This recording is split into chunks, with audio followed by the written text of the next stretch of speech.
Chapter 1. The Call from Home. The desert night in Yemen had its own kind of silence, dry, humming, stretched thin across dunes that looked like frozen waves. Logan had learned to sleep through mortar fire, sandstorms, and the occasional buzzing drone overhead. But tonight sleep wouldn't come. The team was 4 days into a Black Ops recon assignment, high altitude, low visibility, deep terrain infiltration. The kind of job only Special Forces teams took, the kind that required nerves wired like steel. Logan sat alone, near the edge of the temporary outpost, binoculars beside him, the glow of his tablet showing grainy satellite maps. Wind blew fine sand against his boots. Somewhere behind him, 2 operators murmured over a suppressed comms feed. Routine, controlled, predictable. Then his secure sat phone vibrated. No one called him out here. Not unless something was wrong. Logan picked it up, expecting Mason, his old team buddy turned PI, or command giving new intel. Instead, the caller ID flashed a name that made his gut tighten. Dad.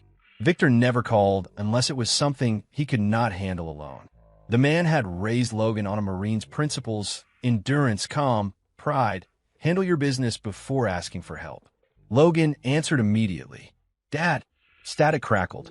A breath, a rustle, and then a voice he didn't recognize. Lo, Logan. His father never stuttered. Logan stood up so fast the sand collapsed under his boots. Dad, what's going on? Talk to me. Another breath, shaky and broken. Son, listen to me. Don't freak out. The tone, weak, thin, hit Logan harder than any explosion he'd ever faced. Victor Clark didn't sound like that. He was 60, but still bench-pressed more than men half his age. Still woke up at 0400 every morning because the world doesn't slow down for you, boy. You keep your pace. Hearing fear in his father's voice made the desert suddenly feel 10 degrees colder.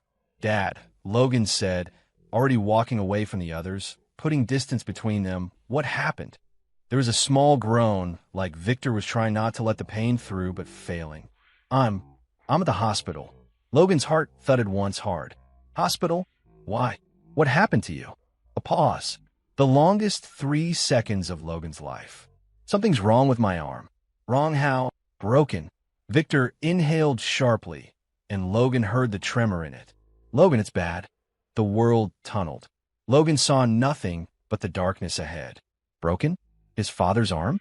Victor once broke his own nose in a sparring match, set it back into place with a grunt, and finished the fight. For him to sound like this, how? Logan demanded. Did you fall? Were you mugged? Is this medical or... He came to the house, Victor whispered. Logan froze mid-step. Who? A single bitter breath. Dominic. Clara's older brother. Logan felt the shift inside him, the kind he felt right before breaching a hostile compound. His shoulders tensed, his jaw locked.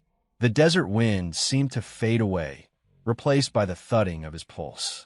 Dad, tell me exactly what happened.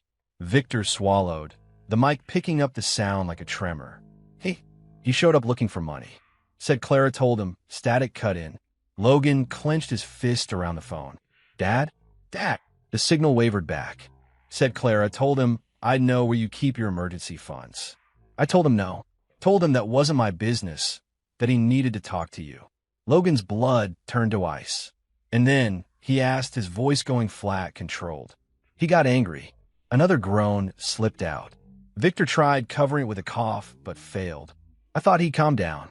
I didn't think. His voice cracked. Logan, he grabbed me. Every muscle in Logan's body locked. He twisted, Victor said, voice fracturing, and I heard it break. I heard everything break. Logan closed his eyes hard, fighting the roaring in his ears. His father, his only family, someone had put their hands on him. On purpose. Dominic, Clara's brother. Why didn't you call the police? Logan demanded, voice tightening. I tried, Victor whispered, but he was still there. He kept shouting, telling me if I called anyone, he'd go to you next. Logan's breath stopped. Next. He scanned the desert instinctively for threats, training acting on autopilot. Dad, he said slowly, voice low. What do you mean, next? What did he say? Victor hesitated. Say it, Logan ordered. He said, Victor swallowed. He said he'd do worse to you. that if you came back, he'd make sure you wouldn't walk away from it. Logan didn't move for several seconds. His team's voices blurred behind him. His mind sharpened into a single line of purpose. And then he heard Victor's voice drop to a whisper, one that shattered Logan more than any detail so far. "Son, don't come home." Logan's heart clenched. "What?" "You heard me," Victor said, forcing the words out between shallow breaths. "Stay away. If he did this to me, just asking for money, he'll kill you if you show up. I can handle this. Stay out. Stay focused on your mission. You're safer where you are." Safer? On a Black Ops mission in hostile territory? The idea was so absurd Logan almost laughed. Instead, fury pressed against his ribs, cold and razor-edged. "No," Logan said softly. "Logan, I'm coming home." "No," Victor insisted weakly, desperation leaking into his tone. "Don't you dare." Dominic said I don't give a damn what he said, Logan snapped. "He put his hands on you. He broke your arm. That's all I need to know." Silence stretched across the connection, filled only by Victor's labored breathing. "Son," he whispered, "please just think." "I am thinking," Logan cut in, "and I've never been clearer." He turned back toward the camp, every step filled with controlled violence he couldn't yet release. He caught sight of his team, shadowy figures hunched around equipment under the moonlight. They looked up, sensing something had shifted. "I'm pulling out," Logan muttered to himself, the decision final the moment the words formed. Victor's voice cracked again. "Logan, don't, please, Dad." Logan's voice softened, but the steel beneath it remained. "I'm coming home." "Son, Dominic said you're next." "Good," Logan said, dialing command on his secondary device. "Then he won't be hard to find." He paused, hearing Victor choke on a breath. "Hold on," Logan said. "I'll be there soon." And with that, he ended the call and began the process to get home in 14 hours. Chapter 2, The Attack. Airports were supposed to smell like pretzels, coffee, and bad perfume. But as Logan pushed through the automatic doors of the hospital, all he smelled was antiseptic and fear. The kind that sinks into your clothes. The kind you don't forget. He didn't stop at the reception desk. He didn't wait for directions. He walked like a man who already knew exactly where to go. A nurse tried to stop him. "Sir, you can't just—" "Room number," Logan said without slowing down, voice low, controlled, lethal. She froze for 1 second, intimidated by the aura rolling off him, then stammered, "Room 224. Down that hall." Logan was already gone. Every step echoed, boots hitting linoleum like distant thunder. His hands were clenched but steady. His face calm, but his chest burned like molten metal. He turned into the room, and the world narrowed to a single sight. Victor. His father lay in a hospital bed, pale, drenched in sweat, a thick cast wrapped around his entire arm from shoulder to wrist. And the arm itself, what was left visible, was grotesquely swollen, colors shifting from purple to black. The skin was misshapen, uneven, bulging in places bones should never be. Logan froze mid-step.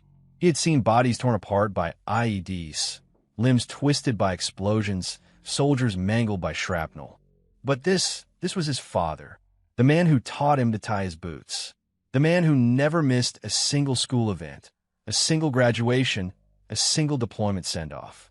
Seeing him like this made something ancient and violent stir in Logan's chest. Victor looked up, eyes hazy with pain meds, but when he saw his son, they cleared for a moment. "Hey," Victor rasped. "You always did show up too damn fast." Logan stepped closer.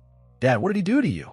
Victor exhaled slowly, looking ashamed, like he had failed, even though he was the victim. "Help me sit up a bit," he murmured. Logan adjusted the bed, lifting his father slightly. Victor winced, but didn't complain. A doctor walked in at that moment, a tired-looking man in his 40s holding a tablet. "You must be Logan Clark?" Logan didn't look away from his father. "Explain." The doctor cleared his throat. "Your father suffered multiple fractures in the humerus, ulna, and radius. Severe twisting force caused spiral fractures, essentially corkscrewing the bone until it broke in multiple places."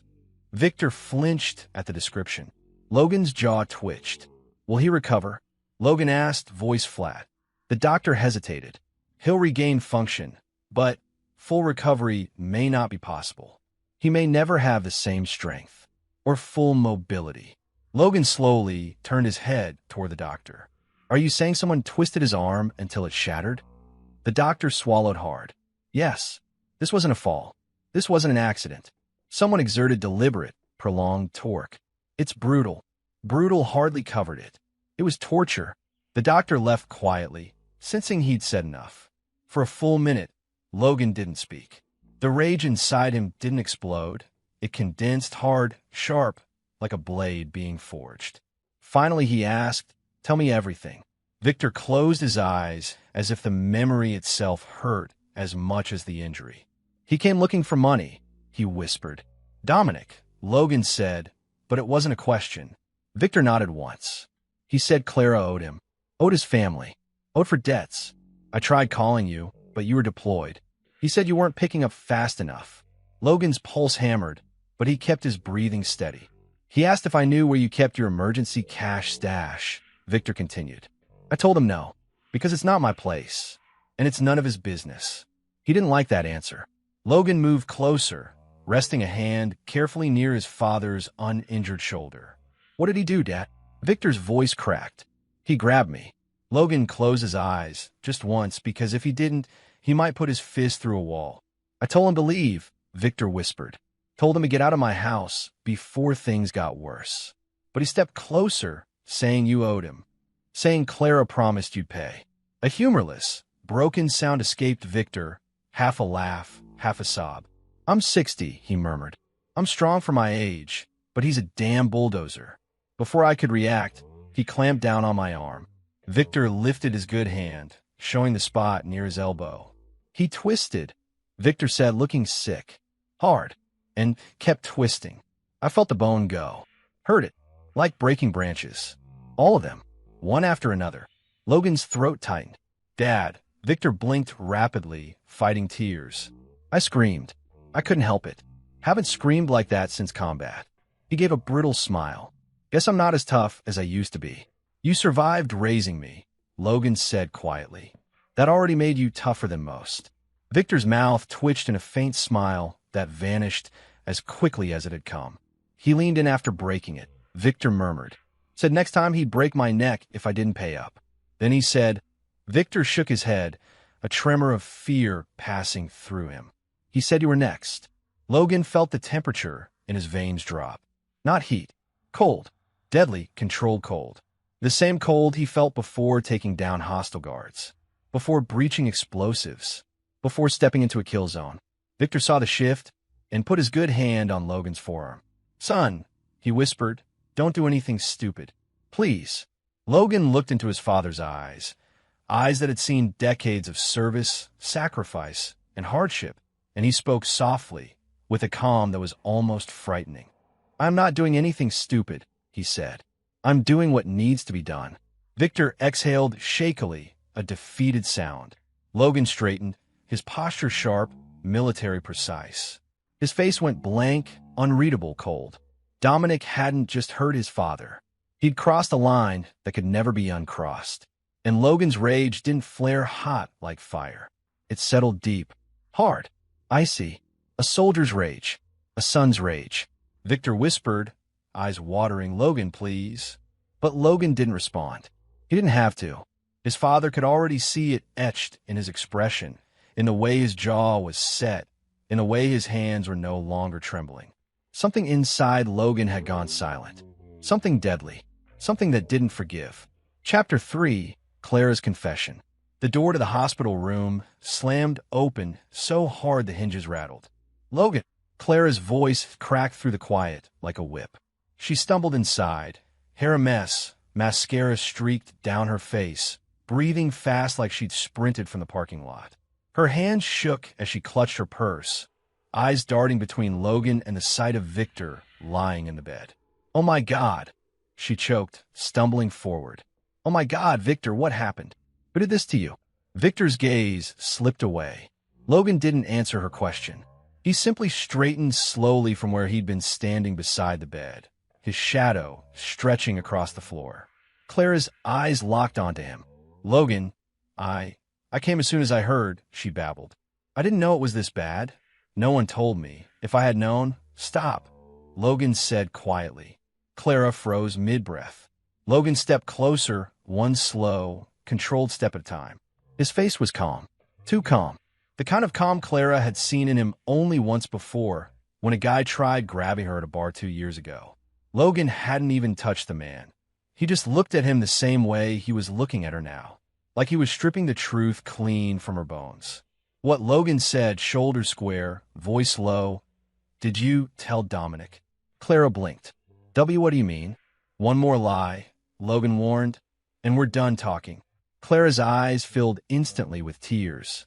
Logan, I swear I didn't He didn't raise his voice. He didn't need to. She let out a stuttering breath, shoulders collapsing. I may have told him where Dad lives. Victor let out a quiet, pained sigh. Logan didn't move. Why? Logan asked, would you do that? Clara looked at him as if begging for him to supply the answer himself. When he didn't, she swallowed hard. Dominic, he just wanted to talk to your dad. That's all. I thought he'd scare him a little. You know how my brother is. He gets dramatic.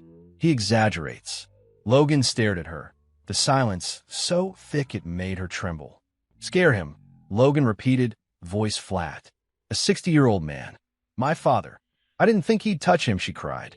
Dominic said he just needed to get your attention. He said you were ignoring him, and he needed you to pick up. He said your dad would tell you.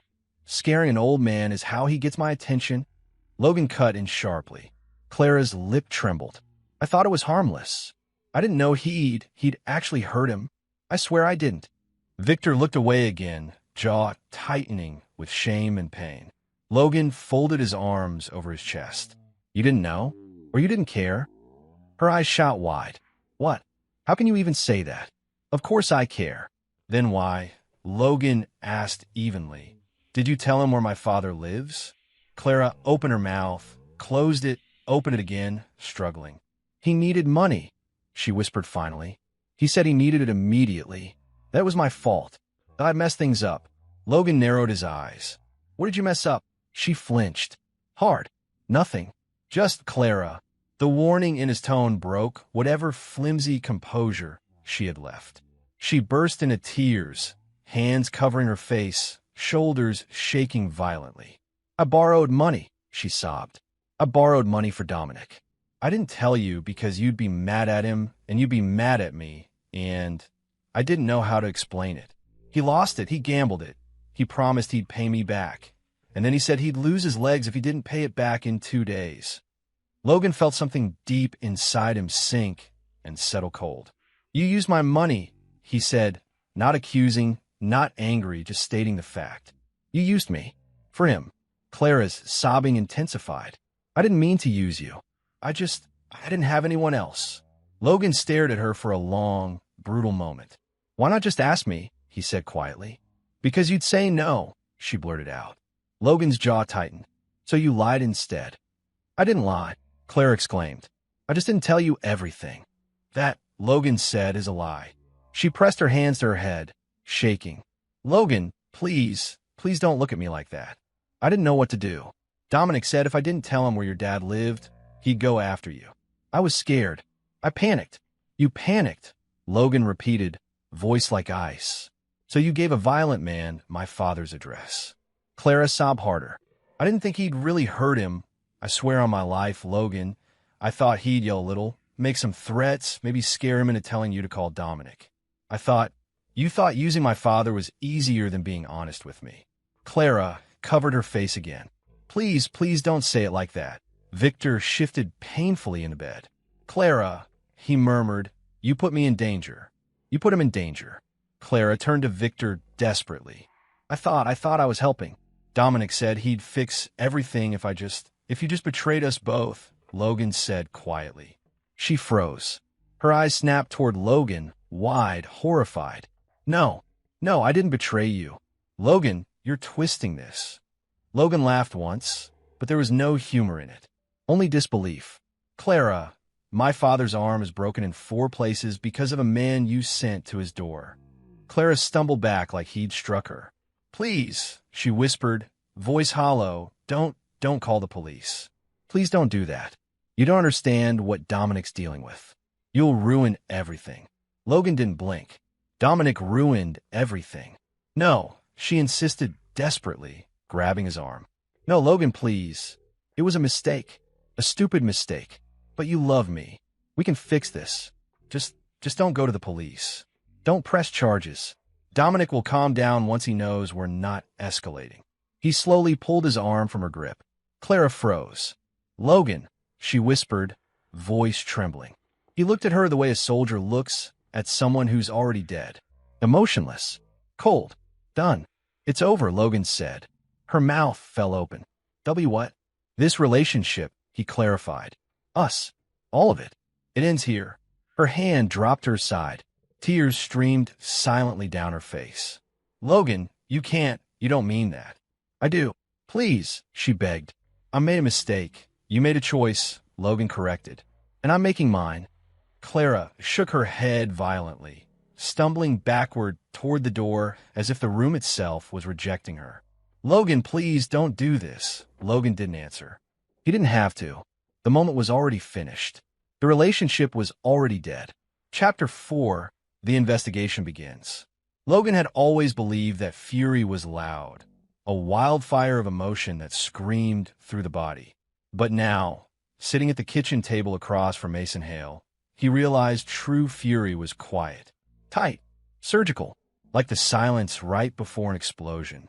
Mason leaned back in the chair, tapping his knuckle lightly against a folder thick with printouts. He hadn't changed much since their years in special forces together. Same square jaw, same casual calm, same eyes that had seen too much. Only now his uniform was a battered leather jacket and a private investigator's license clipped inside his wallet. You sure you want a full file? Mason asked, sliding the folder halfway across the table, but keeping one hand resting on it. Some of this is ugly. Ugly is fine, Logan replied, voice even. I need the truth. Mason's lips quirked. Yeah, that's what I figured. He finally pushed the folder to Logan. Inside were printouts, arrest sheets, photographs, bar security stills. Logan flipped them slowly, page by page, committing every detail to memory with military discipline. Dominic Reed. Mason began, resting his elbows on the table. Age 32. Prior assaults. 2 bar fights. 1 domestic disturbance. Charges dropped every time because witnesses backed out. Intimidation. Logan asked. Yep. And arrogance. Mason added. Guy talks big. There are bartenders around the north side who say he brags about breaking bones for fun. He's not just violent, he likes people to know he's violent. Logan stared at one of the photos, Dominic in a grainy camera still, leaning over a pool table, laughing with a beer in hand. A predator grin. Casual. Unafraid. Tell me about Clara, Logan said quietly. Mason hesitated. You're sure? Give me everything. Mason sighed, rubbing the bridge of his nose before sliding a second stack of papers over. Money trail, he said. Her credit cards, the transfers, the cash withdrawals. She wasn't just paying Dominic's gambling debts, Logan. She was feeding him.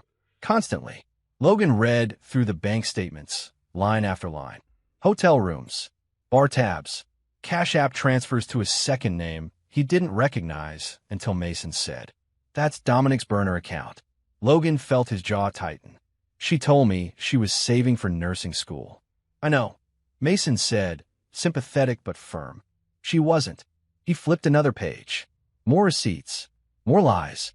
She used you, Mason added softly. A lot of people do that to good men. I'm not a good man, Logan said, his voice steady. I'm a focused man, and now I'm focused on him. Mason didn't argue. He'd seen that tone before, on missions, right before a door breach. You gathering everything for the police? Mason asked. Yes. Logan opened his laptop and began transferring files, labeling each one meticulously. Victor's medical documents scanned. The audio of their last call uploaded. Hospital photos of the twisted arm, time-stamped. Clara's texts asking for money for emergencies, saved. The bank statements Mason uncovered, sorted. Every piece of truth, every shattered illusion, organized with the precision of a mission dossier. Mason watched for a while. I'll dig into Dominic's movements last week, he said. See who else he bragged to. If we get witnesses, we will, Logan said. And if Harper doesn't move fast enough, she will, Logan replied. She's one of the good ones. He hoped. Detective Jordan Harper met them at the precinct that afternoon. She was mid-30s, sharp-eyed, hair pulled back in a no-nonsense bun. Logan liked her immediately, not because she smiled, but because she didn't. She studied people the way operators did, evaluating threat, motive, stability. Logan, she said, shaking his hand firmly. Mason said you wanted to file a formal report. I have evidence, Logan replied, holding up a flash drive. Harper gestured them into an interview room. Bare, fluorescent-lit, cold. The kind of room where truth felt heavier. Let's start with the assault itself, Harper said, clicking a pen open. Tell me what happened to your father. Logan inhaled once, centering himself. Dominic Reed came to my father's house to collect money Clara owed him, Logan said. My father told him I wasn't home. Dominic grabbed him, twisted his arm until it shattered. Harper scribbled notes. And your father confirmed this to you? He did. Logan slid his phone across the table. This is a recording of his statement. He gave it to me last night. Harper plugged in the phone and listened. Victor's voice, weak, pained, humiliated, filled the room. He grabbed me, Logan. He twisted. I heard it snap. Dominic said you're next. Harper's hand paused on the notepad. For 2 full seconds, she didn't write.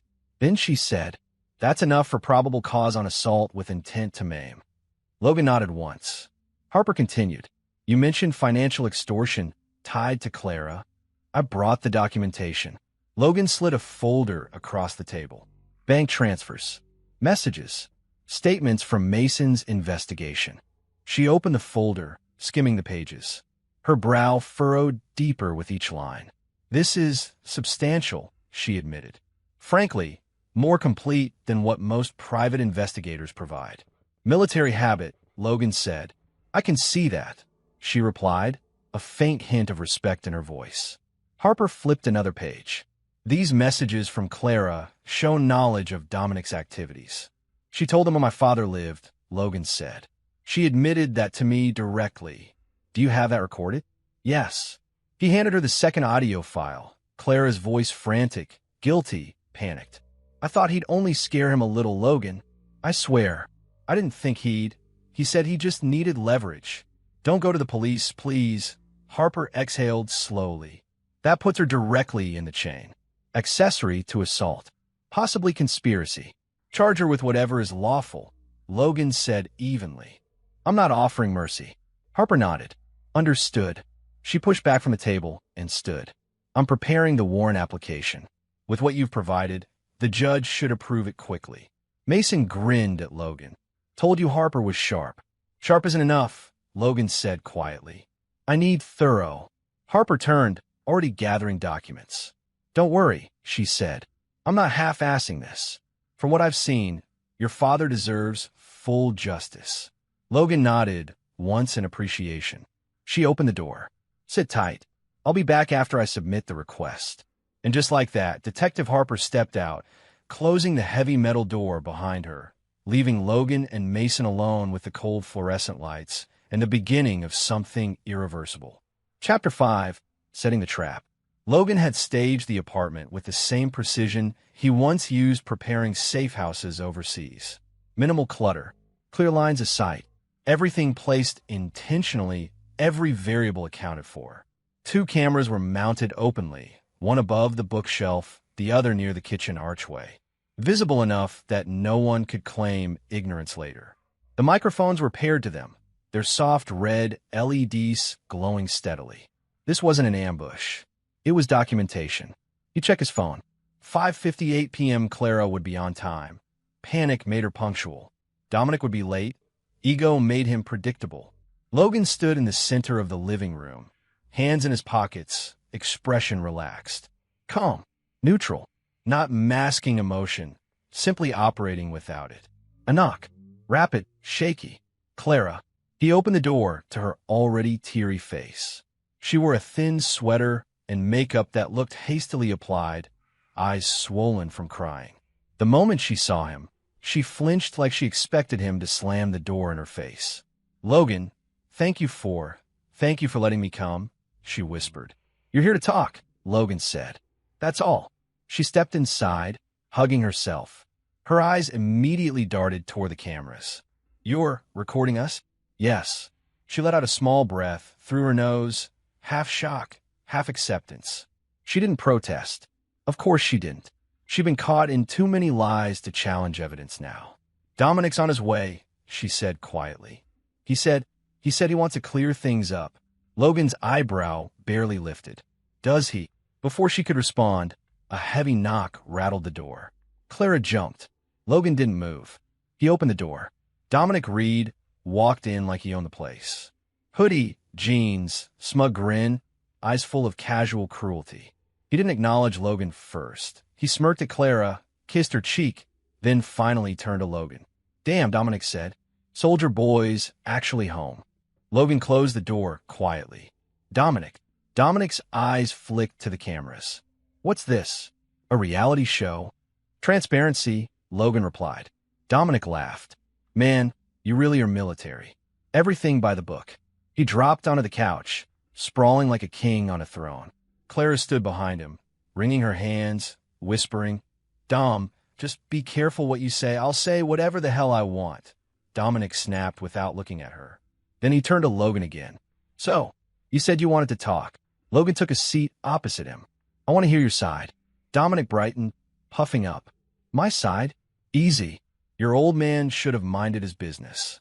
Logan didn't blink. Victor's business was his own home. Dominic shrugged. Yeah, well, he shouldn't open his mouth if he can't handle the consequences. Clara's breath hitched. Dom, stop, relax, Dominic scoffed. It's not like he's dead. He grinned widely. Though you should have seen his face when I twisted that arm. Old bones crack loud, man. Clara squeezed her eyes shut. Logan stayed perfectly still. What did you just say? Logan asked softly. That I broke his arm, Dominic said loudly, gesturing toward the kitchen. Cameras catch that? Good. Use it for your little soldier scrapbook. Logan's pulse didn't change. And why did you do it? Because he owed me money, Dominic said, sticking his chin out. Well, technically Clara owed me, but she's your girl, right? I thought the family discount applied. Clara whispered, Dom, please. Dominic ignored her. He leaned forward, elbows on knees. Tell you what, he said. We can make a deal. A deal, Logan repeated. Yeah. Dominic spread his arms. Give me 10 grand, and I'll forget your dad mouthed off. Settlements, man. Happens all the time. Logan stared at him like he was studying a specimen under glass. You assaulted a 68-year-old man. He should have paid, Dominic snapped. You think I just do charity work? And now you're demanding more. I'm offering you a discount before lawyers get involved, Dominic said smugly. You want peace or not? Logan nodded slowly. I see. Dominic relaxed further, mistaking the calm for surrender. Clara wiped her eyes, stepping closer. Logan, please, he didn't mean, he just gets angry. What I get, Dominic said, standing abruptly, is tired of being interrogated. Logan didn't move. Sit down. Dominic snorted. You don't give orders here. He stalked forward, chest puffed, shoulders squared, a bar bully in full display. He jabbed a finger toward Logan's face. You think because you were overseas, you're scary? You're nothing here, man. This is my turf. Clara whispered urgently, Dom, stop, just stop. But Dominic's ego was already spiraling. You want me to say it again? Dominic shouted. Fine. I broke his arm. I'd do it again. And you? He shoved Logan hard in the chest. Logan didn't step back. Dominic blinked, thrown off by the lack of reaction. Then he cocked his arm back and swung. Logan moved, not with violence, not with rage, with precision. He sidestepped, caught Dominic's wrist, redirected the momentum, and pinned his arm behind his back in one smooth, economical motion. Dominic grunted, shocked. What the let go? Logan didn't tighten the hold. He didn't strike, didn't twist, didn't retaliate. He simply restrained him, holding Dominic's arm immobile like it was a misbehaving child. You attacked me in my home, Logan said quietly. Dominic struggled, face reddening. Fight me like a man. I'm not fighting you, Logan replied. I'm documenting you. The cameras blinked red. Clara dropped to her knees, sobbing. Logan, I'm sorry. I'm so sorry. I didn't know he'd go this far, Dom. Stop fighting, please. Just stop, Dominic thrashed. Logan didn't budge. Let go of me, you psycho. Dominic yelled. You came here, Logan said. You admitted the assault. You demanded money. You attacked me. Clara's voice broke into hysterical panic. He did it. He told Dominic where Victor lived. I told him everything. I didn't know he'd hurt him. Please, Logan, please. Dominic froze at her confession, just long enough for Logan to guide him down to his knees, controlled, restrained, unharmed. Logan said nothing else. He didn't need to.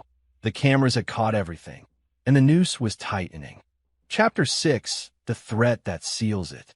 Dominic stormed out of Logan's apartment with a string of curses, shaking off Clara's attempts to grab his arm. The hallway shook with the force of the slam when he kicked the door shut behind him. His footsteps pounded down the stairs like he was trying to break each step on the way out. Clara stayed behind for a moment, crying into her palms, whispering apologies. Logan didn't answer. He stood silently, arms folded, waiting. Eventually, she backed out too, her voice cracking. Logan, please don't do anything crazy. Just think it through. I already have, Logan replied. She left with a final sob. The apartment fell quiet, save for the faint hum of the cameras still recording. Logan didn't touch them yet. Evidence would be pulled later. He sat on the couch, breathing slow, controlled. His heart wasn't racing. No adrenaline high. This wasn't a battlefield. It was simply procedure. His phone buzzed. An incoming text. From an unknown number, but Logan didn't need a guess. Dominic had probably stolen someone's phone or purchased a burner. Subtlety wasn't his skill set. The message was short. You're dead. Logan exhaled through his nose. Not a sigh, an acknowledgement, like a pilot marking a reading on a dashboard. Threat issued, log confirmed. Another buzz hit his screen. Clara's name this time. Please don't be mad. Please don't turn this into something worse. Logan didn't respond. Instead, he forwarded Dominic's message directly to Detective Harper with a single line. Threat on record. Harper replied in less than 60 seconds. On my way. Warrant goes in tonight. Logan set the phone down and powered off the cameras. Their digital files were already backed up to 3 separate encrypted drives. Redundancy was survival in war and in legal warfare. Detective Harper met him outside the apartment within 20 minutes. Fast, even for her. She stepped out of the unmarked sedan, jacket swaying, hair still damp from a rush shower. She looked at Logan with firm eyes, the kind of look cops reserve for cases where everything finally fell into place. You weren't kidding, she said, holding up her phone. This threat puts the nail in the coffin. Logan nodded. I assumed it would. Harper didn't hide her satisfaction. Judge signed the warrant the moment I filed the affidavit. Assault with intent, extortion, intimidation of a witness, criminal threats. This is airtight. Logan opened the passenger door for her. She didn't get in, just leaned against it with crossed arms. You sure you're okay? She asked quietly. I'm fine. You don't have to be made of stone, you know. Stone doesn't break, Logan replied. Harper sighed, but didn't push. We'll go get him now. You'll get a formal notice when he's processed. Logan watched them drive off with calm, steady eyes. He didn't smile, didn't gloat. He simply waited. The arrest happened the same night. Dominic was picked up in the parking lot behind some dingy late-night bar. Witnesses later said he threw a fit, tried to run, and screamed that it was all a setup.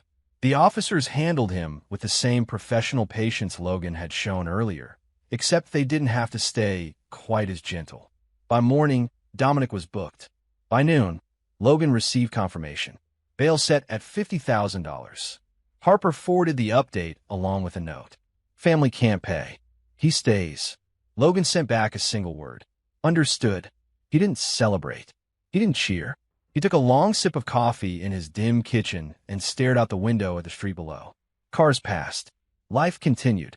The world didn't shift just because justice finally started moving. His phone buzzed again. This time it wasn't Harper. It wasn't Dominic. It was Clara. Logan's workplace, a security firm, was filled with the usual hum of white noise, keyboards clicking, radios chirping.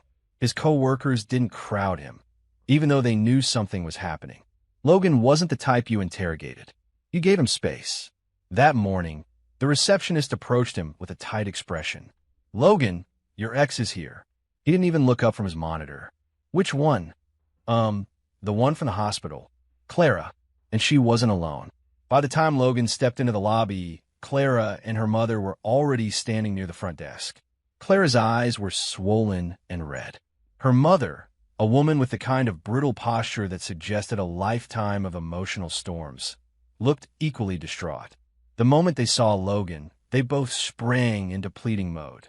Logan, please, Clara's mother started. You have to understand, Dominic isn't a bad person. He assaulted my father, Logan said evenly. Clara wrung her hands.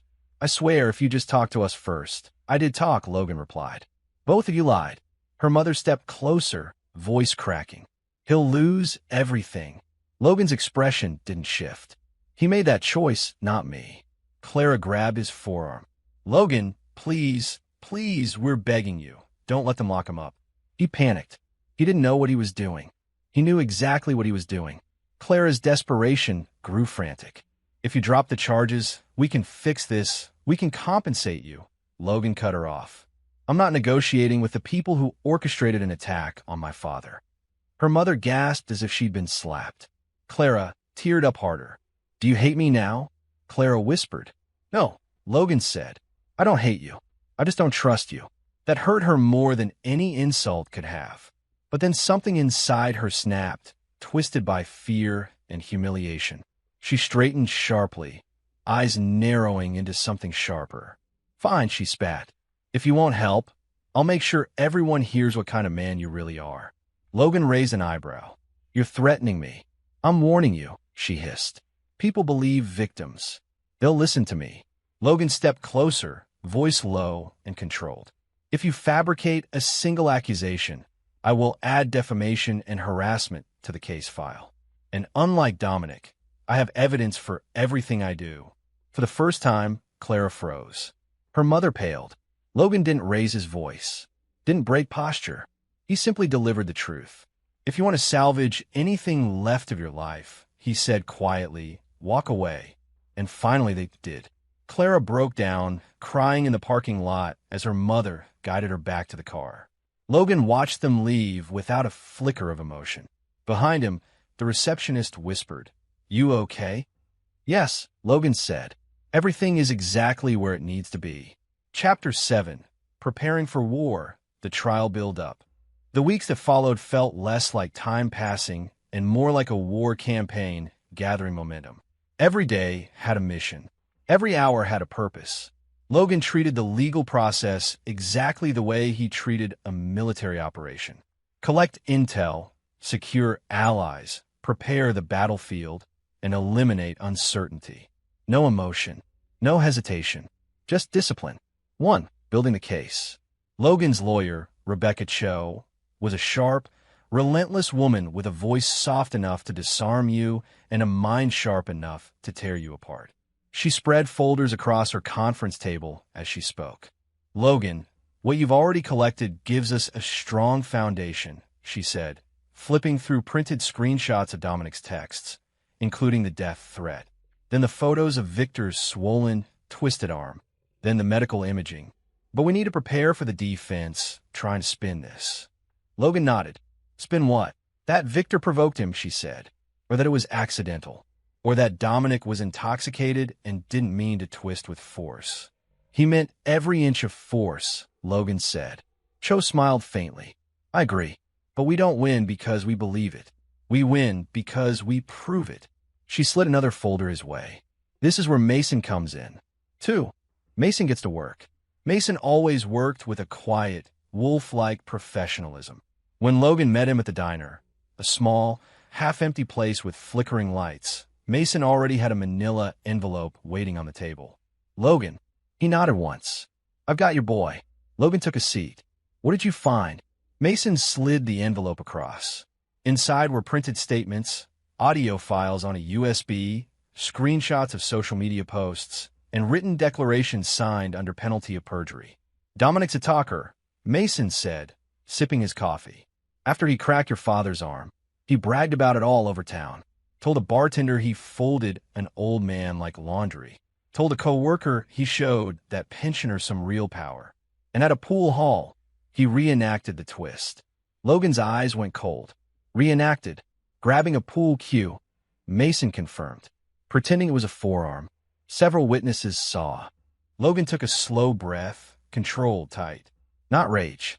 Focus. Mason leaned forward. I spoke to 7 people. 4 agreed to testify. 3 gave written statements. 2 gave audio consent. And the others? Mason shrugged. They don't want to get dragged into legal stuff, but their names and accounts are recorded. If we need subpoenas later, Cho can request them. Logan nodded. Good work. You paying me? Mason replied dryly. Good work is the job. But his eyes softened for a moment. How's Victor? Logan exhaled through his nose. Trying. Hurts. Mason said simply. Yeah. That's why we're doing this. Mason reminded him. So this never happens again. Logan didn't respond aloud, but he didn't need to. 3. The medical front. Victor's doctors were cooperative but clinical until Cho arranged a meeting between Logan, the lead orthopedic surgeon, and a specialist in reconstructive trauma. They sat in a brightly lit room, X-rays glowing on the backlit monitor. Victor's arm looked like a shattered tree branch. The orthopedic surgeon tapped the screen with a pen. This fracture pattern is consistent with rotational force. Severe sustained twisting. The specialist added, this wasn't a fall. It wasn't a stumble. It required deliberate torque. Deliberate. The word burned. Logan kept his voice even. How deliberate? The specialist adjusted the glasses on her nose. Enough that if the force continued for another second or 2, the humerus would have ruptured skin. That means the perpetrator didn't lose control or stop instinctively. They stopped because they chose to. Logan swallowed tightly. And the long-term damage? He asked. We have Victor in rehab, the surgeon said. But realistically, he may never regain more than partial rotation or grip strength. Logan sat there, boots planted firmly on the floor, jaw locked. And you're willing to testify to this? Cho asked. Both doctors nodded. This is textbook assault with malicious force, the specialist confirmed. I'll say that under oath. Cho smiled like a general watching artillery arrive. Perfect. 4. Victor's painful road back. Logan visited his father every morning before work and every evening after. Victor's apartment smelled faintly of antiseptic and coffee, the 2 scents blending oddly, but becoming part of their new reality. Victor sat at the dining table, his cast removed now, replaced with a rigid brace and thick straps. A physical therapy pamphlet lay open beside him, though he never touched it until Logan encouraged him. Ready? Logan asked gently. Victor grunted. Ready as I'll ever be. Logan helped him out of the chair, walking him to the small, cleared space in the living room.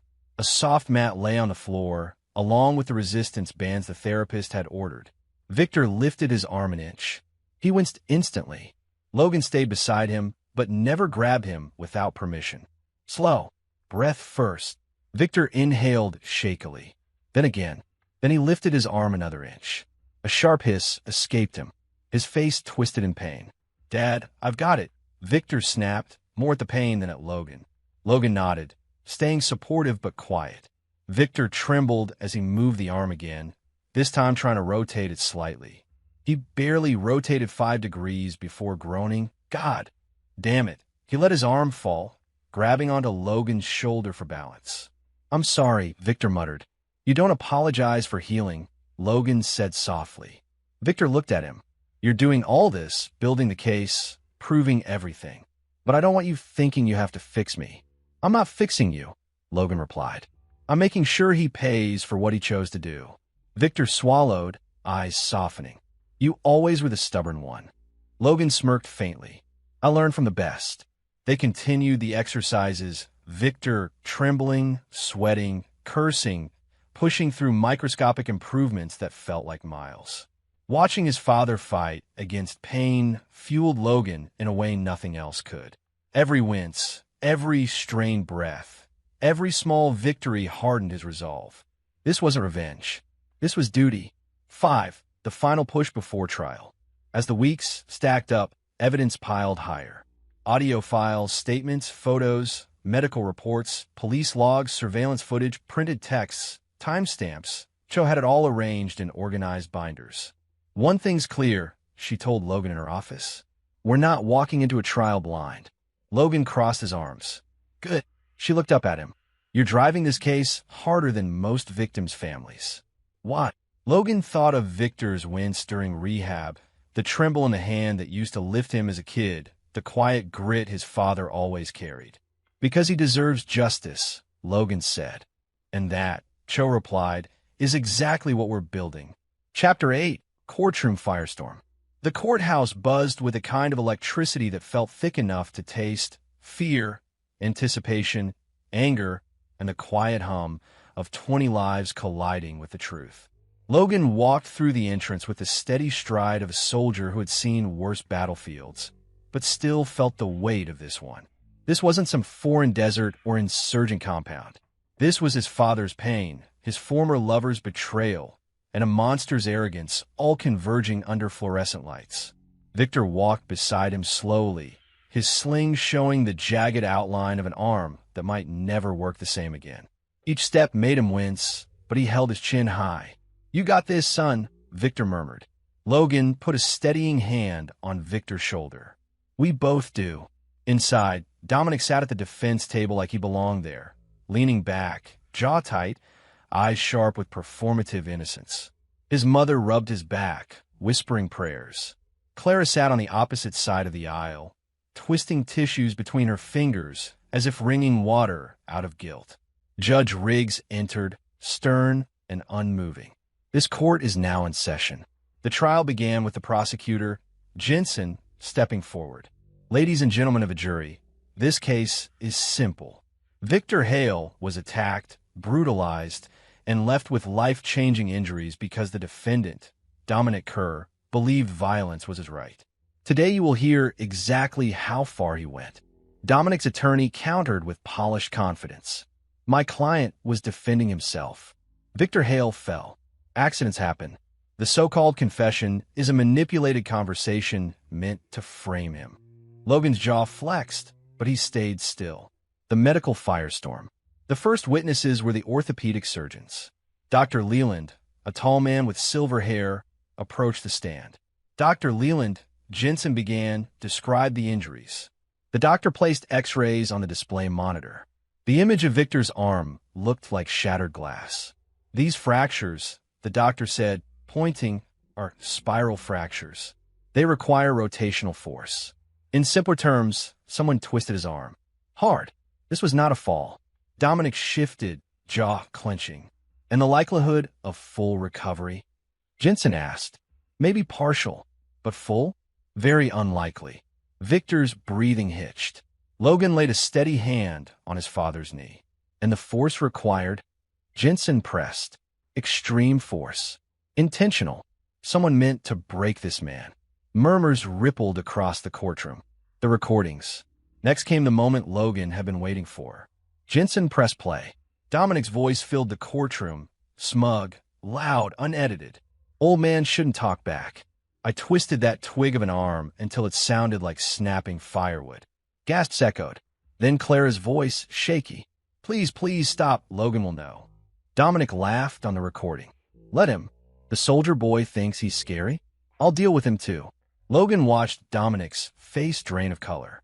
His attorney sank a little lower into his chair. Then came the sound of Dominic charging at Logan, and Logan restraining him with calm, dangerous precision. No aggression, no violence, just control. It played like a damning documentary of Dominic's own making. When the recording ended, the courtroom was silent. Judge Riggs turned to the defense. "Your client care to dispute the authenticity?" The attorney swallowed. "No, Your Honor." The barroom bragging. Mason was next, wearing a clean suit, but carrying the same old force of nature presence he'd always had. "You investigated Dominic Kerr's activities?" "Yes," Mason said, "and he has a habit of bragging." Jensen nodded. "Who heard these brags?" Mason motioned, and Jensen called 3 separate witnesses. All local bar regulars. Each testified, in slightly different wording, but the same truth. He laughed about twisting that old man's arm. He said he enjoyed the crunch. He bragged he wasn't afraid of the victim's military son. Every sentence landed like another nail in Dominic's coffin. Dominic's mother sobbed quietly. Victor takes the stand. Victor stood slowly. Even the jury noticed how he held his arm like fragile glass. Jensen approached. "Mr. Hale, can you describe what happened?" Victor took a breath, steady but tremulous. "I opened the door because Clara said Dominic needed to talk. I figured he might be troubled. I didn't expect." His voice broke. Logan clenched his fists under the table. "I told him I didn't have money," Victor whispered. "And he grabbed me. Before I could move, he twisted my arm. And I heard it break." Some jurors looked away, sickened. "How did it feel?" Jensen asked softly. "Like fire. Like my arm was being ripped off my body. And when I fell, he stepped over me." Dominic stared at the floor. Victor met the jury's eyes. "No one deserves that." Even the judge paused, giving Victor a quiet nod of respect. Clara's breaking point. Clara was called last. Her legs trembled as she walked to the stand. Dominic glared at her. His attorney stiffened. But Clara didn't look at either of them. She only looked at Logan. Jensen spoke. "Clara, would you like to tell the court what part you played?" Clara began crying the moment she opened her mouth. I didn't mean for." She wiped her eyes. "Logan, I'm so sorry. Please answer the question," Jensen said gently. She inhaled shakily. "Dominic asked me where Victor lived. I thought he just wanted to scare him. I didn't think he would." Her voice cracked. "But I knew Dominic was angry. I knew he owed money. I knew he blamed Victor for the money Logan gave me." Logan's jaw tightened. "Why didn't you warn Victor?" Jensen asked. "Because I was scared," Clara whispered. "And stupid. And selfish. I never thought he would get hurt this badly." Dominic slammed his fist on the defense table. "You lying enough." Judge Riggs thundered. But the damage was done. Clara's confession sealed everything. The verdict. The jury deliberated for just 40 minutes. When they returned, the foreman stood. "We find the defendant, Dominic Kerr, guilty on all counts." Clara sobbed. Victor exhaled in quiet relief. Dominic's face twisted in disbelief as officers reached for him. And Logan closed his eyes once. Justice finally had landed. Chapter 9. Sentencing and Civil Judgment. The courthouse was quieter this morning than during the trial. The tension had shifted from uncertainty to consequence. Logan walked in with Victor beside him, arm in brace, but spirits cautiously high. Dominic Kerr was already seated at the defendant's table, flanked by his attorney and two uniformed officers, a smugness now replaced by an uneasy tension that hadn't yet reached fear. Judge Riggs entered, robes swishing, face unreadable. She nodded to the court and began. "Dominic Kerr, having been found guilty on all counts of assault, extortion, and criminal threats, this court will now determine sentencing." Dominic leaned back, jaw tight. He crossed and uncrossed his legs. His mother whispered something into his ear. He flinched but said nothing. His lawyer looked exhausted, the sort of fatigue that comes from knowing every argument had already failed. Judge Riggs cleared her throat. "In light of the evidence, including medical testimony, recorded admissions, witness statements, and the emotional toll on the victim and his family, the court finds as follows." She paused, letting the gravity settle over the room like a thick fog. "4 years in state prison," she pronounced. The words landed like steel. Dominic froze mid-breath. His fists clenched on the table. He didn't speak. The officers stepped forward to remind him of the consequences if he resisted. "Mandatory anger management programs shall be completed during incarceration," Judge Riggs continued. "And lifetime restitution is hereby ordered to the victim, Victor Hale, for all damages and medical costs incurred." Dominic's attorney opened his mouth but closed it again. There was nothing to argue. Nothing could erase the litany of documented atrocities or undo the confession that had played for the jury and now this courtroom. Victor exhaled slowly, gripping Logan's hand. "It's over, at least the first part." Logan gave a slight nod, voice quiet. "Justice doesn't have to be loud. It just has to be true." Dominic's eyes finally met Victor's. There was fear there, finally. Not the sharp, taunting bravado he had worn like armor before. No, this was real, the kind of fear that comes from knowing the world had finally caught up. After sentencing, Logan met with his lawyer, Rebecca Cho, in her office to discuss the civil portion of the case. Her office smelled faintly of coffee and old leather, a scent Logan had come to associate with methodical, relentless preparation. "Logan," Cho said, sliding a thick folder across the desk, "this is where we get Victor fully compensated for the physical, emotional, and financial damages. We're filing for $215,000 in civil court." Logan glanced at the folder. Bank statements, hospital bills, therapy invoices, documentation of lost work. The total reflects the pain, medical costs, and lifelong disability? Exactly. And we'll enforce it through wage garnishment. 20 years, 25% of earnings. Victor, who had quietly followed Logan into the office, exhaled. "That's fair," he said softly, almost hesitant to hope. Cho looked at him. "Fair is measured in law, Mr. Hale. And here, it's enforceable." Victor gave Logan a small, tired smile. "You've been relentless, son." Logan nodded, squeezing his father's shoulder. "Only doing what had to be done." The filing process was meticulous. Each form verified, each document notarized, every transfer and expense tracked. Logan's attention to detail was surgical. Mason Hale provided additional supporting affidavits from witnesses who had overheard Dominic bragging in bars and public spaces. The attorney coordinating the garnishment schedule smiled at Logan's preparedness. "Most people don't prepare this thoroughly," she commented. "But you've already built the record from day one." Logan's reply was quiet but firm. "I didn't leave anything to chance." Weeks later, the court called the civil hearing. Logan and Victor entered to find Dominic sitting at the defendant table, looking smaller somehow. The confidence he had once carried into the courthouse seemed entirely deflated. Dominic's lawyer attempted procedural motions to reduce liability, citing financial hardship, character references, and remorse. Logan watched stoically as Judge Riggs dismissed each argument, citing the overwhelming evidence and the severity of the original attack. "This court finds in favor of Victor Hale," Judge Riggs ruled. "Dominic Kerr is hereby ordered to pay a total of $215,000 to be collected via wage garnishment, 25% of annual earnings over the next 20 years. Dominic's jaw dropped. His mother's hand flew to her mouth. Dominic muttered something inaudible, but it didn't change the ruling. Logan sat back, feeling the weight of resolution settle. Victor exhaled again, leaning slightly on Logan's shoulder. "It's a lot. I didn't expect him to pay in full." "You've got it documented," Logan said, "and legally enforced. He can't dodge it." Mason, who had been sitting quietly in the back, offered a small grin. "Good thing you don't take shortcuts." "No shortcuts," Logan echoed. His voice held that same calm precision he had exhibited throughout the investigation and trial. "Justice isn't a sprint. It's measured."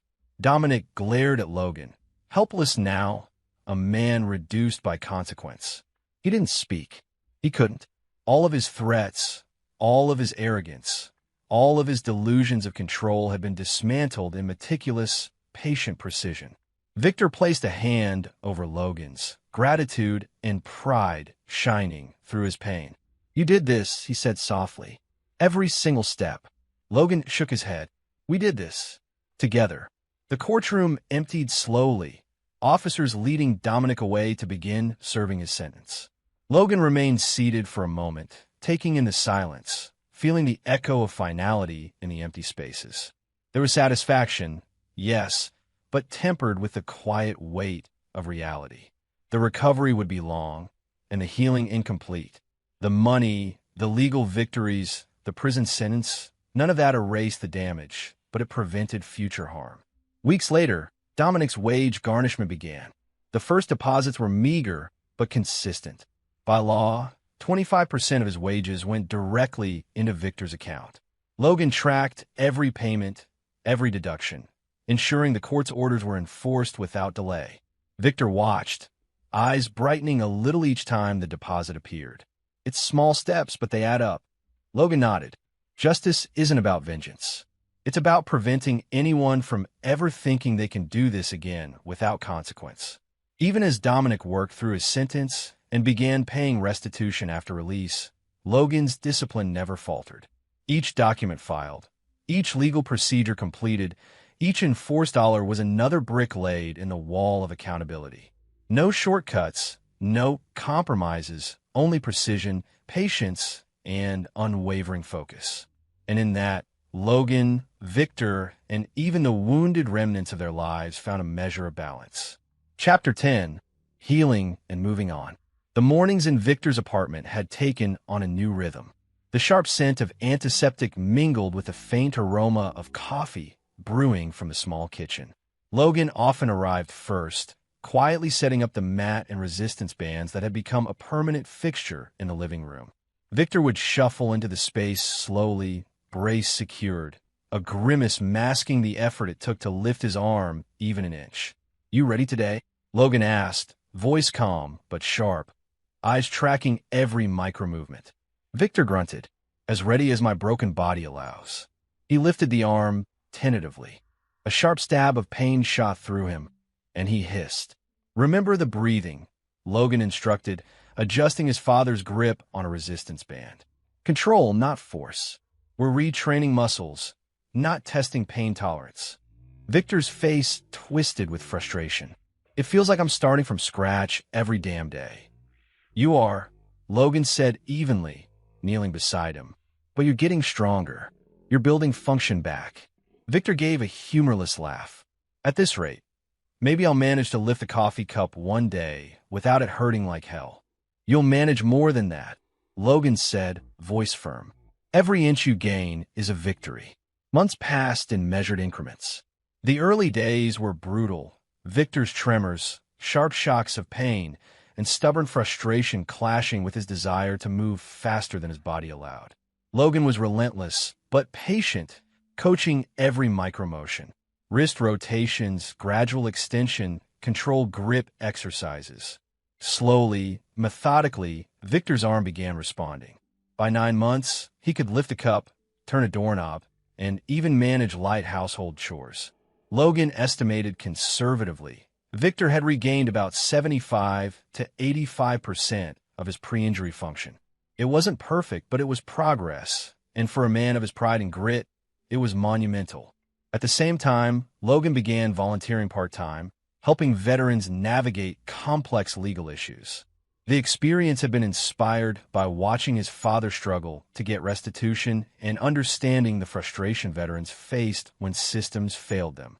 Logan worked in a small office downtown, reviewing paperwork, documenting cases, and speaking with veterans directly.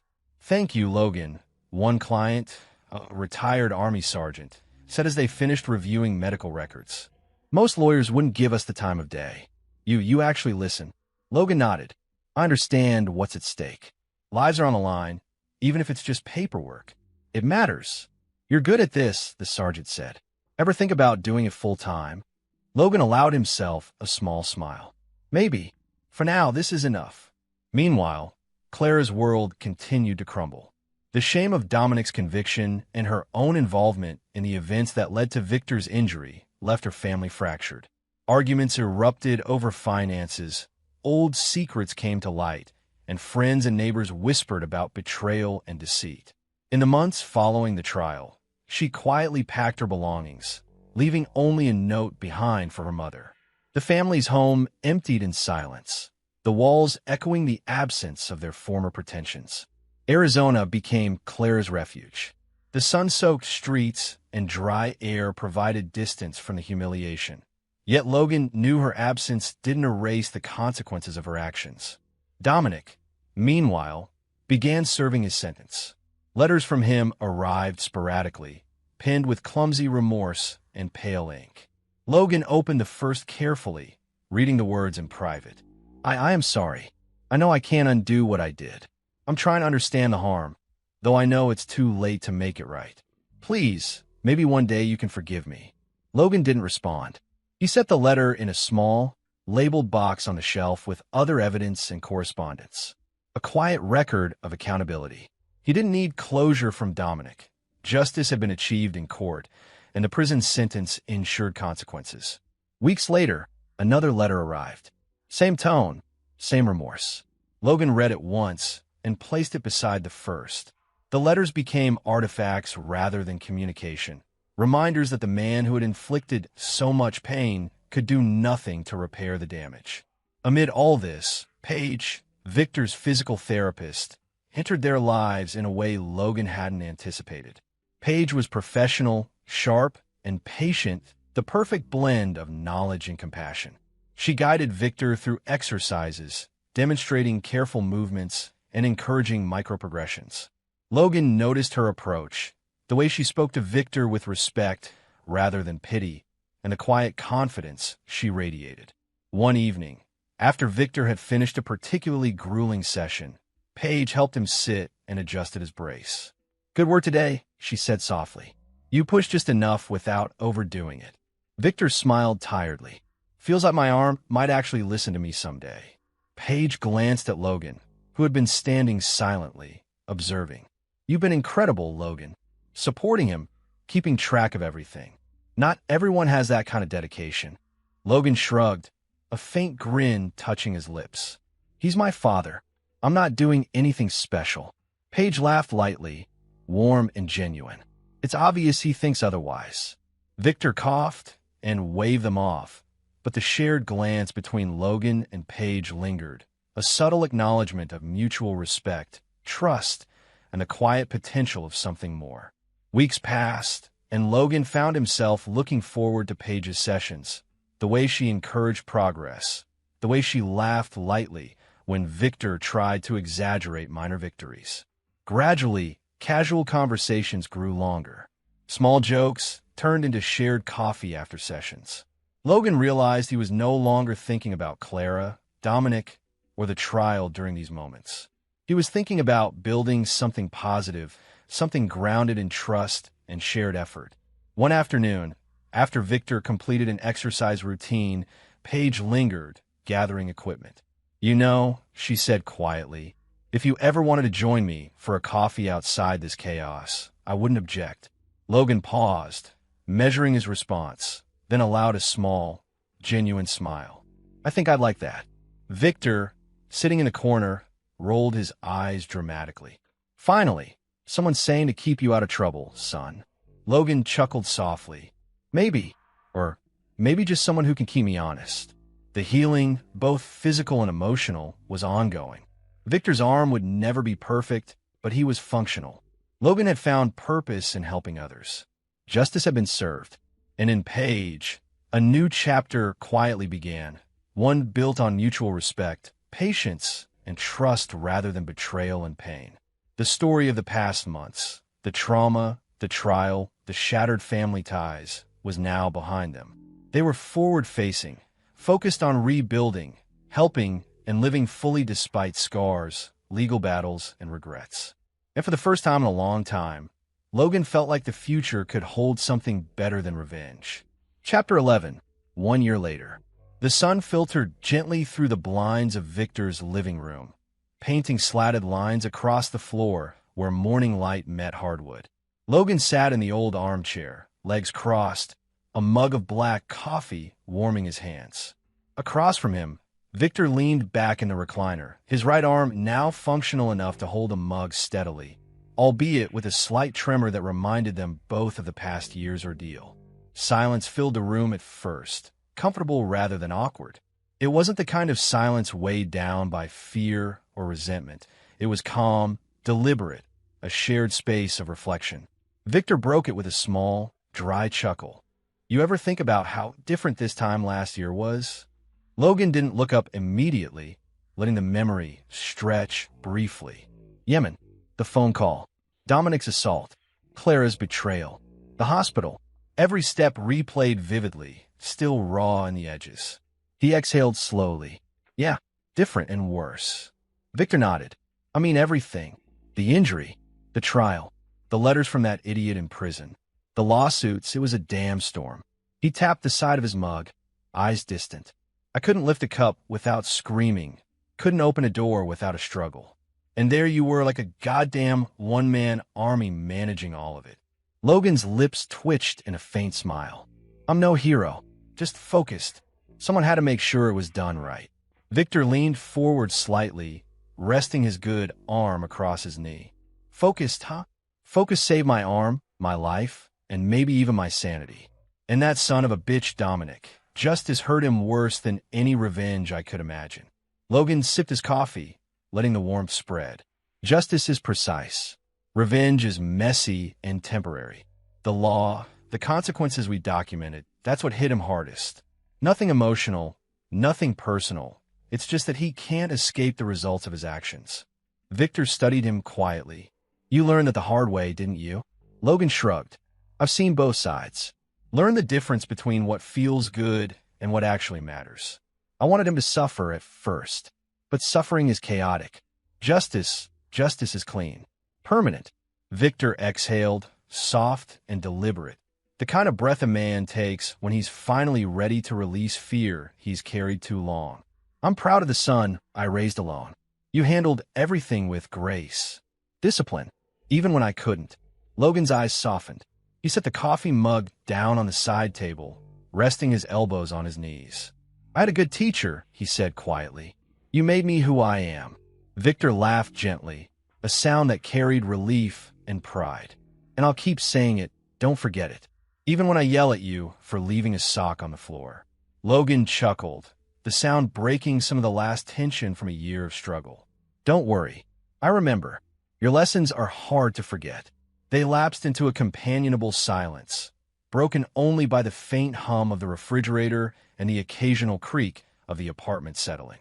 Outside, traffic moved lazily down the street, neighbors beginning their day. Life continued, mundane and ordinary. And yet for the two of them, every ordinary action was a victory over the chaos that had upended their lives a year prior. I can actually lift weights again, Victor said after a moment, flexing his arms slowly. Not like before, but functional. Enough to feel like I've got some control back. Logan tilted his head, smiling faintly. Better than control. You got progress. That's more important than perfection. Victor's eyes glimmered with something between pride and relief. I never thought I'd feel like myself again. Not fully, but close enough. Thanks to you. Logan shrugged, though warmth curled in his chest. We both fought for it. You didn't give up. I didn't give up. That's what counts. The room went quiet again, but this time it wasn't stillness from fear, it was stillness from reflection. Logan thought about the past year, the trial, the courtrooms, the rage that had boiled so hot in him and had been carefully channeled. He thought about Clara leaving for Arizona, the hollow shell of her family collapsing under shame, the letters from Dominic he never responded to, the civil judgments, the wage garnishments, and every small step toward equilibrium they had carved out of chaos. Paige's presence, now woven into the edges of their lives, was quiet but tangible. Logan thought of her laughter as Victor completed exercises, the subtle ways she guided both of them toward progress without judgment. He realized that life had quietly returned, measured in small, meaningful victories, not explosive confrontations or dramatic payback. He met his father's gaze. I think we can choose peace now, not just for us, but for everyone else who's been involved. Victor nodded slowly. Yeah, choosing peace is harder than revenge sometimes, but lasts longer, and it feels better than I expected. Logan leaned back in his chair, letting the sunlight warm his face. Justice hit him hardest, he said softly. Not me, not my hands. Not anger. The consequences, the law, the permanence of proof, that's what Dominic can't escape. And I've realized that's enough. Victor reached over, tapping Logan's shoulder with a gentle, steady hand. I'm proud of the son I raised alone. You made the right choices. You stayed disciplined, even when it hurt. Even when it was tempting to lose yourself. Logan felt a rare, quiet swell in his chest. Not triumph, not satisfaction, but something close to closure.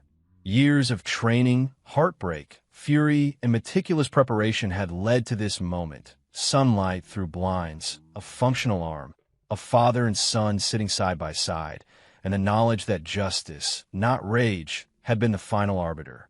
He let out a slow breath, feeling tension release he hadn't realized he'd still been holding. I feel at peace, Dad.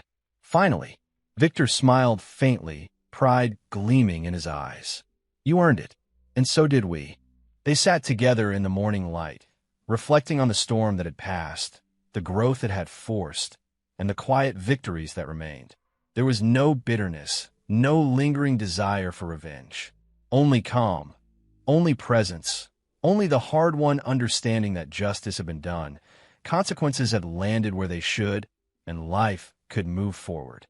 For Logan, that knowledge, paired with his father's pride, was more powerful than any verdict, any prison sentence, any civil award. For the first time in over a year, he allowed himself to lean back fully, relax, and let the warmth of peace settle across his shoulders. He had survived the year. They had survived, and in that survival, he found something he hadn't expected: closure, quiet, and a sense of justice that finally felt complete. Chapter 12, Final Message, Social Media Style Ending. The soft hum of Logan's laptop filled the quiet room as he leaned back in his chair, fingers hovering above the keyboard. The morning sun streamed through the blinds, slanting across the desktop cluttered with folders, photos, and legal documents, a stark contrast to the sleek, minimal interface of the social media platform he was about to engage. 1 year had passed since that life-altering day. The trial, the rehabilitation, the betrayal, the victory, it all lingered in memory, vivid and raw, yet tempered now by reflection. Logan's thumb traced the edge of a photo that had been on his phone for weeks. Victor's arm, post-rehab, gripping a coffee cup. A small, triumphant smile on his father's face said more than any words could. Beside it, Paige's presence, a professional warmth, a supportive hand, a connection that had grown organically amidst months of recovery. And Logan? He felt the weight of all that had happened and the unusual calm that came after storms of rage and chaos. He clicked on the Create Post button and stared at the blank text box. He knew this wasn't going to be just another update. This was his moment to distill every lesson, every pain, every victory into words that could resonate beyond himself. Justice, not revenge. He typed slowly, deliberately, choosing each word with the precision of a soldier, a son, and a man who had seen too much to be careless. It's been 1 year since my father's arm was broken by my ex-girlfriend's brother, a man who thought intimidation and violence could control lives, a man who underestimated the consequences of his actions. He paused, fingers hovering over the keyboard. He could feel the anger creeping back, sharp, raw, but he forced it down, letting the rational clarity take over. The point wasn't a vent. It was to teach, to document, to reflect. We went through courts, trials, and civil suits. We faced threats, lies, and the bitter sting of betrayal. But through every step, one truth became clear. Justice is not revenge. Justice is methodical, measured, and inevitable. It's making sure those who harm you never forget what they did, and that they face the consequences of their actions. Victor's voice echoed in his memory, a quiet affirmation during one of those long rehab mornings. Justice hurt him more than revenge ever could. Logan smiled faintly. That had been the lesson he carried every day afterward. He scrolled through past photos he had taken over the year. Victor lifting a resistance band for the first time without a wince, a legal folder with Mason's handwritten notes, the envelope with Dominic's remorseful letters untouched, Paige laughing lightly during an afternoon therapy session. Every image reinforced the narrative he wanted to leave behind. Resilience, justice, growth. I've learned that control over your response is far more powerful than the desire to retaliate. Anger fades, pain diminishes, but accountability remains. The law, the evidence, the truth. Logan's eyes drifted toward Victor, now reading a newspaper in the corner, his right arm steady, movements precise. There was pride in his gaze, tempered with the quiet awareness of vulnerability that lingered even after months of rehab. He had survived the injury, the betrayal, the trial, and Logan had survived it alongside him, disciplined, focused, and unwavering. This is not just my story. It's a reminder that when someone tries to break you, physically, emotionally, financially, staying methodical, keeping your focus, and ensuring the consequences are real is the path to true justice.